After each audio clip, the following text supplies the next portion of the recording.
Hola, ¿qué tal? Bienvenidos a esta transmisión en vivo para Conectimed. Está con nosotros la doctora Alejandra Hernández de Oteiza, especialista en oftalmología y glaucoma, miembro del Colegio Mexicano de Glaucoma, adscrita al servicio de glaucoma en el Hospital de la Ceguera de la Asociación para Evitar la Ceguera, APEC, y también pertenece a la Asociación Mexicana de Oftalmología, quien nos hablará sobre diagnóstico y manejo de los pacientes con glaucoma. Y nuestra moderadora, la doctora Aymara García, médico general por la Universidad de Ciencias Médicas de Pinar del Río, Cuba. Muy buenas tardes, doctora Alejandra Oteiza. Bienvenida a nuestra sección de video en vivo de Conectimed. Muchas gracias por acompañarnos. Hola, buenas tardes. Gracias por tenerme aquí. En el día vamos a estar haciendo algunas preguntas acerca del glaucoma, una enfermedad ocular progresiva que puede dar al traste con una ceguera incluso irreversible y que además es causa de discapacidad visual permanente. A modo de introducción en el tema, doctora, ¿qué es el glaucoma y cómo se clasifica? El glaucoma es una enfermedad del nervio óptico en la cual se pierden los axones de las células ganglionares, que son las que componen las fibras nerviosas, y al irse perdiendo por un proceso de apoptosis, el paciente va perdiendo campo visual. Entonces se va reduciendo el campo visual hasta llegar a afectar la visión central y puede llegar, como lo mencionaste en tu introducción, a una ceguera irreversible. ¿Cómo se clasifica? Pues se clasifica de tres maneras, básicamente: génitos, del desarrollo o los más comunes, que son los del adulto. Puede clasificarse por su causa en primarios y secundarios, los primarios siendo los más frecuentes y los secundarios, pues, como su nombre lo indica, teniendo una razón, una causa secundaria. Por ejemplo, un glaucoma secundario a esteroides, un glaucoma secundario a síndrome de dispersión pigmentaria, a cetoexfoliación, un glaucoma neovascular, todos esos son glaucomas secundarios.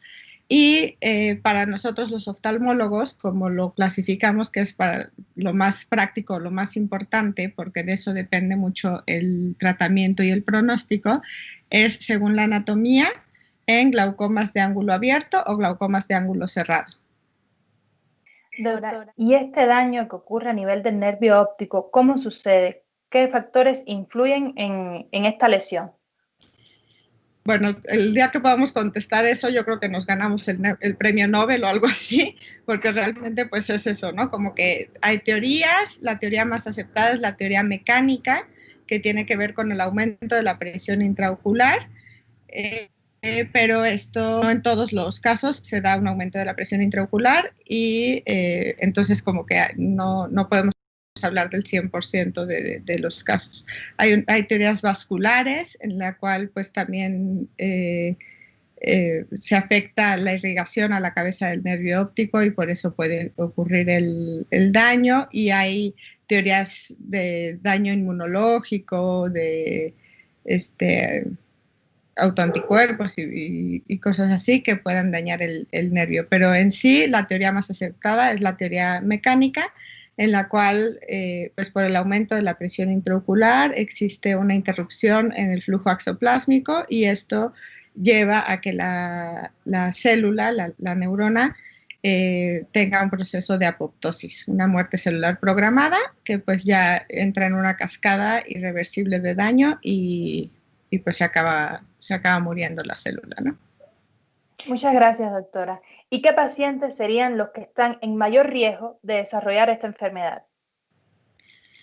En sí es una enfermedad que aumenta exponencialmente con la edad, entonces a mayor edad, mayor prevalencia de glaucoma y pues mayor riesgo.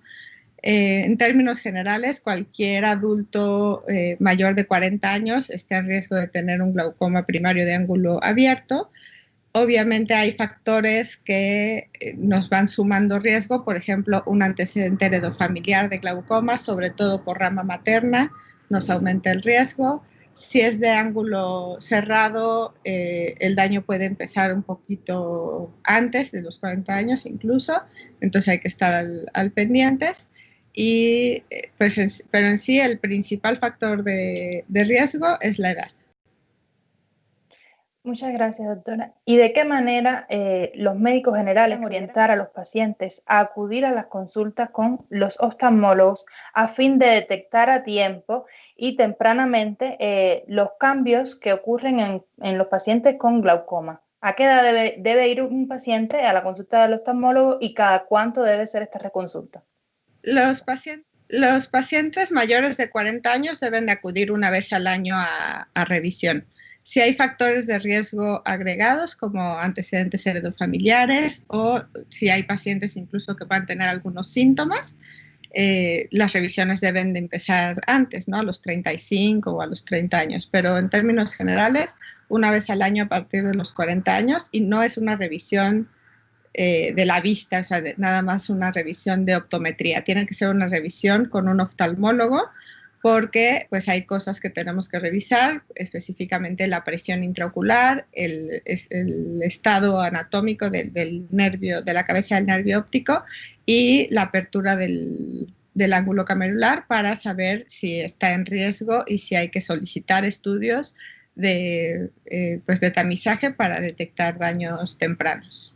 Muy en relación con esto está mi siguiente pregunta, doctora. ¿Cuáles son las pruebas que se llevan a cabo para detectar y diagnosticar tempranamente el glaucoma? Ok, entonces bueno, volviendo a la pregunta anterior, empezamos con una revisión clínica en la cual checamos la presión intraocular, hacemos un estudio que se llama gonioscopía, que nos sirve para detectar cualitativamente la apertura angular y detectar si hay algunos datos que nos puedan orientar a si ese posible glaucoma sería primario o secundario. Y estudiamos mediante una biomicroscopía la cabeza o sea, con un estudio de fondo de ojo, la cabeza del nervio óptico, características que a nosotros nos orientan a saber si el paciente está en riesgo. La principal es la excavación, que es la relación copa-disco, o sea, que tanto tejido nervioso sigue habiendo en toda la cabeza del nervio óptico, y eso nos orienta a si podemos hacer ya un diagnóstico de sospecha de glaucoma. Una sospecha de glaucoma es aquel paciente que tiene el ángulo abierto y tiene algún factor de riesgo para glaucoma, por ejemplo, una excavación mayor a 5 décimos, o una asimetría de 0.2 entre un ojo y el otro. Cualquiera de estos datos, muescas en la cabeza del nervio óptico, hemorragias en la astilla, atrofia peripapilar, distintas cosas que nosotros vemos en la exploración, nos pueden hablar de glaucoma y entonces ya estaría indicado el siguiente paso, estudios. Para los estudios tenemos que solicitar siempre estudios tanto funcionales como estudios estructurales.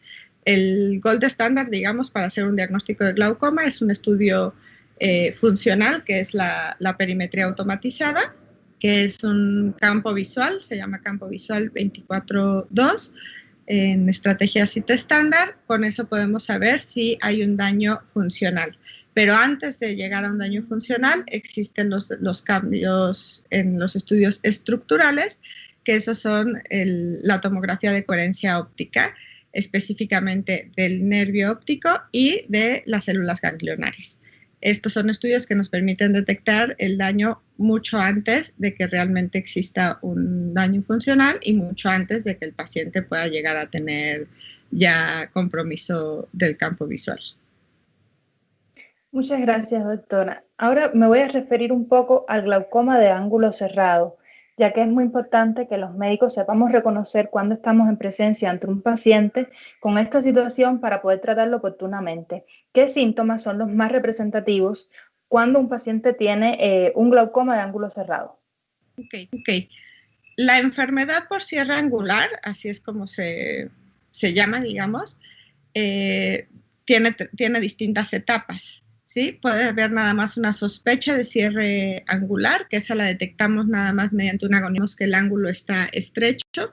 Puede haber un cierre angular primario en el cual este ángulo estrecho ya está ocasionando sinequias o cierres permanentes, digamos, en el ángulo, y puede haber ya también una elevación de la presión intraocular, o puede haber un glaucoma por ángulo cerrado, que es cuando ya existe el daño al nervio óptico. También dentro de este glaucoma de ángulo cerrado tenemos 3 fases, digamos, ¿no? El crónico, que es el más común, en el cual el ángulo se va cerrando muy paulatinamente, poco a poquito. El paciente no se da cuenta hasta que ya el daño es muy avanzado. La presión puede estar elevada a distintas horas del día o puede permanecer prácticamente normal, y entonces no detectamos en un estudio de rutina, pero el nervio se va dañando porque el ángulo. Puede haber otra etapa en la cual hay cierres intermitentes, que es que el paciente está bien y de repente, por ejemplo, va al cine, estaba todo oscurito y a la hora que se prenden las luces, ve su celular, hay este fenómeno de acomodación, y todo esto hace que la pupila vaya de midriasis a miosis y se puede bloquear, pero se puede bloquear nada más como intermitentemente, como que un momentito, y entonces puede que vea halos de colores alrededor de las luces, puede que tenga un dolorcito de cabeza, pero en eso ya sale a la luz, deja de ver el celular, lo que sea, y se rompe ese bloqueo intermitente, ya no tiene ninguna consecuencia, digamos, en cuanto a la sintomatología que tuvo en ese momento, y está bien, pero esos cierres intermitentes también van ocasionando un daño paulatino, ¿no? Poco a poquito. Y está el extremo opuesto, digamos, que es lo que se llama un ataque agudo. Es un cierre angular abrupto en el cual existe este bloqueo, ya no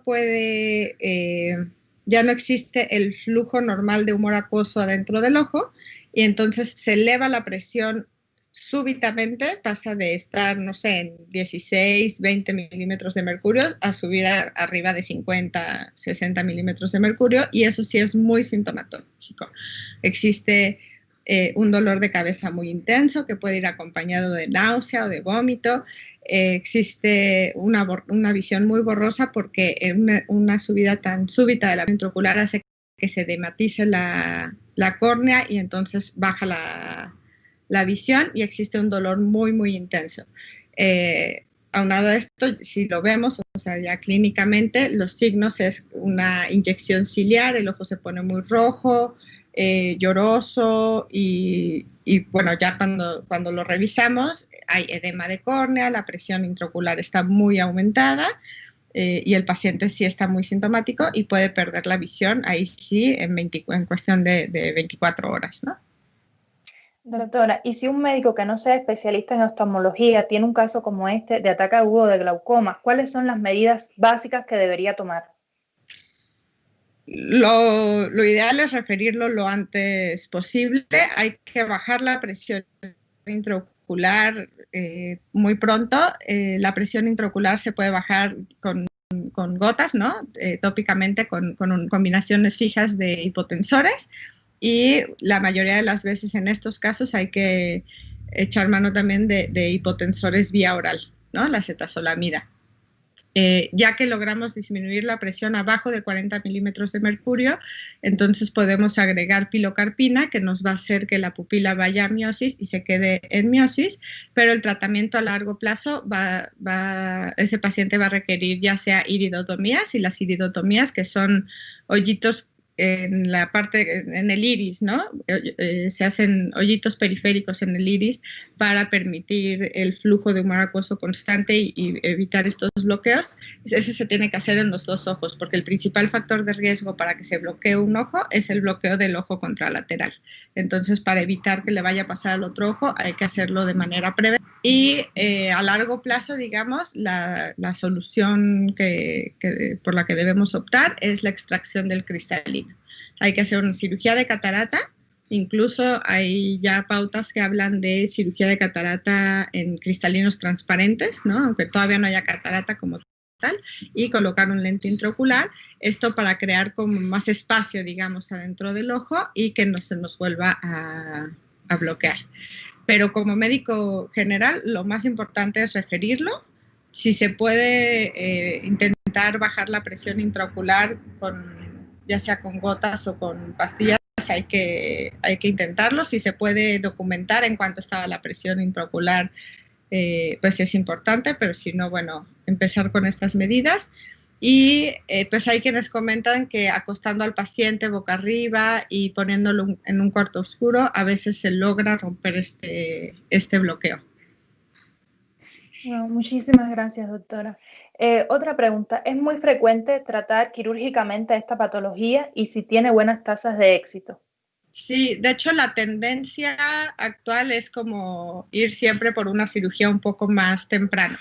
Aquí, bueno, nos tenemos que regresar un poco al glaucoma como tal, o sea, ángulo abierto, ángulo cerrado, todo. Digamos que lo tradicional era siempre empezar con tratamiento tópico, con gotas hipotensoras. Después había alguna opción de un tratamiento con láser y después ya para casos muy severos, muy avanzados, es que llegábamos a los tratamientos quirúrgicos.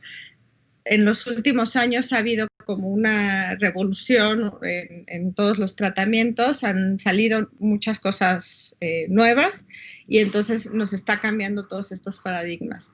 Ahorita, por ejemplo, en un glaucoma de ángulo abierto, yo prefiero empezar con el tratamiento con láser, que se llama trabeculoplastia selectiva con láser. Después puedo irme por gotas y siempre procuramos llegar a una cirugía en etapas más tempranas, no cuando el daño ya está tan avanzado. Hay nuevas cirugías, ¿no? Antes como que solo teníamos o la trabeculotomía, que es el gold standard, digamos, o las válvulas. Y ahorita hay cada vez más unas cirugías que se llaman MIGS, por sus siglas en inglés, son cirugías de mínima invasión, en las cuales pues son dispositivos o técnicas que pretenden restaurar la circulación de humor acuoso o crear nuevas vías de salida para este líquido que nos preserva por si después necesitamos ir a cirugías más agresivas como la trabeculectomía y las válvulas. La tasa de éxito va a depender mucho de en qué etapa logramos encontrar el problema y atacarlo. Y también depende mucho de la raza, influye en qué tanto cicatriza ese paciente, ¿no? Entonces, siempre la cicatrización es el enemigo número uno del glaucomatólogo, porque el ojo tiende a sanarse y a tapar todas las cirugías que nosotros pretendemos hacer.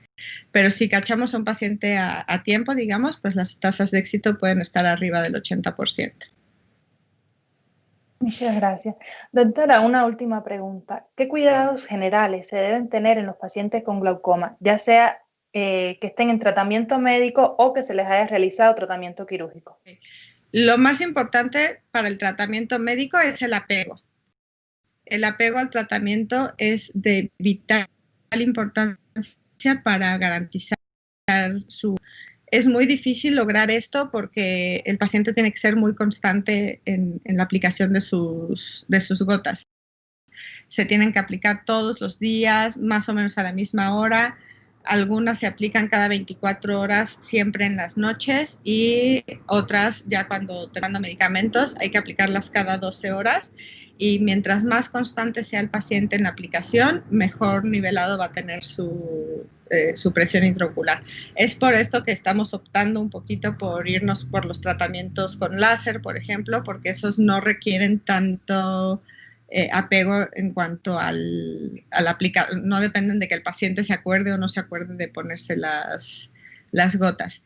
Para el tratamiento quirúrgico, pues bueno, depende mucho de qué tratamiento quirúrgico estemos hablando, pero sí las tasas de éxito también dependen mucho, sobre todo de los primeros 3 a 6 meses del manejo que se le da a la cicatrización. Entonces tenemos que ir ajustando las dosis de esteroides que usamos, tenemos que ir haciendo unas maniobras que se llaman needlings, que es como romper la cicatriz que se va formando alrededor de la cirugía. A veces hay que inyectar agentes antimetabolitos y bueno, agentes que nos ayudan a evitar la cicatrización. Entonces la cirugía de glaucoma no es nada más como que ya la hice y ya me olvidé. Es una cirugía que la hago y me caso con el paciente para siempre, porque hay que estar vigilando y como que intentando que esa cirugía no se tape, que esa cirugía no falle. Básicamente esos son los cuidados, pero pues el apego tanto en etapas prequirúrgicas como en etapas posquirúrgicas es muy importante. Y las revisiones, ¿no? Siempre un paciente que tiene glaucoma ya está condenado, digamos, a estar haciendo estudios todo el tiempo, porque los estudios de campos visual y de OCT es la única forma que tenemos nosotros de saber si nuestro tratamiento está funcionando o no está funcionando. Casi todos los tratamientos, o si no es que todos los tratamientos en glaucoma van enfocados a disminuir la presión intraocular, porque si bien comenté que la edad es el factor de riesgo principal para padecer glaucoma, la presión intraocular es el único factor de riesgo modificable. Entonces, todos los tratamientos van enfocados a disminuir la presión intraocular y aunque nosotros vemos al paciente en consulta y decimos, pues es que está bien controlada la presión, solo estamos tomando ese momento de la presión intraocular, no sabemos cómo se está comportando el resto del día. Para eso tendríamos que tener algunos prototipos de dispositivos que nos tomen la presión durante todo el día para ver si hay fluctuaciones o para ver si en la madrugada con los aumentos de cortisol y eso está teniendo algunos picos.